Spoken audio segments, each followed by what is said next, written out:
Salut Jérôme. Hello. Alors tu as plusieurs techniques en fait. Ouais, donc là c'est un travail sur l'encre de Chine et encre acrylique. Je pars de rien du tout sur une toile blanche. Je mouille le support, je mets quelques touches d'encre et suivant comment ça se diffuse, il y a un portrait qui apparaît et puis je me laisse guider. Donc il n'y a pas de préméditation. Donc mon travail est beaucoup tourné sur l'intuitif et l'instinctif. J'aime bien travailler sur le ressenti et non pas sur le portrait en lui-même. Je regarde ce qui se passe. Là c'est pareil, c'est de l'encre de Chine uniquement avec un médium acrylique pour créer l'effet de texture. Et j'aime bien suggérer et non pas montrer. Tu reviens sur tes œuvres quand elles sont faites ou... Celle-ci non, c'est une émotion pure.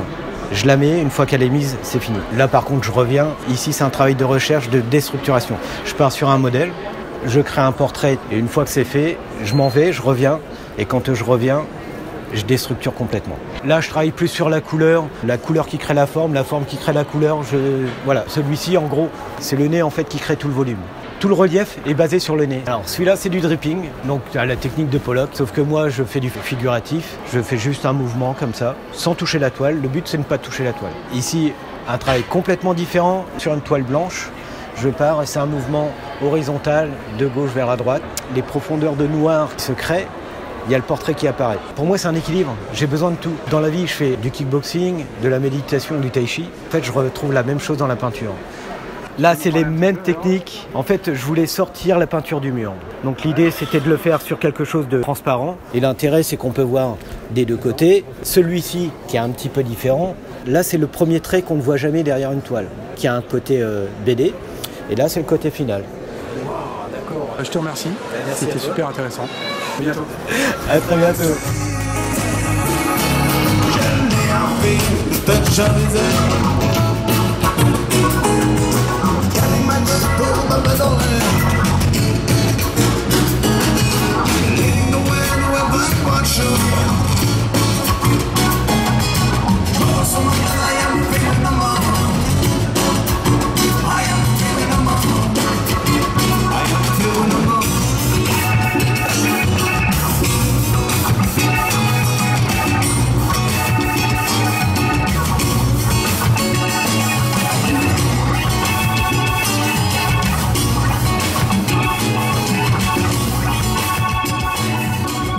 Estelle, tu es la responsable de la galerie Toulouse Art. Oui, ça fait 25 ans que je fais ce métier. J'ai passé 20 ans dans l'aéroport de Toulouse.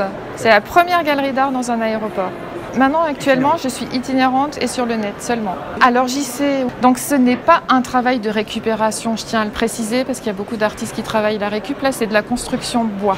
Tout ce que tu vois là, tout ça, ne sont pas dérivés. C'est entièrement sculpté en bois. C'est un artiste qui était horloger joaillier avant tout. Alors tu as Valérie Marty avec son Piaf. Je crois que maintenant tout le monde connaît le Piaf de Valérie. Son premier travail, c'était les nanas. Elle a commencé par ce travail sur le corps féminin. Et c'est un travail très autobiographique, ça. Puis je présente aussi Farid. Ouais. Ça, ce sont des pièces exclusivement en acier. Tu es sur la série des origamis. Et on le connaît, Farid, pour son travail acier-galé, mélange acier-pierre. Alors, Cathy est là aussi, si tu veux la rencontrer. Donc ça, c'est un travail de grès et métal, avec de la récupération de métal, sur lequel elle va rajouter de la terre. José ? C'est un travail sur la forme. Et je mentalise une manière de voir la forme géométrique avec des nuances. Et j'essaie de tirer le maximum de nuances avec peu de couleurs, peu d'éléments géométriques, si ce n'est une rupture avec le rectangle, avec la forme régulière. J'ai encore un dernier artiste à te présenter. Regarde, l'équipe Sanam. Voilà, c'est un travail sur l'écriture. C'est pas le panneau sans interdit, c'est le panneau sans interdit. Il faut prendre le temps de lire la toile. Estelle, je te remercie. Merci à toi. Et puis je te souhaite un excellent salon. Merci.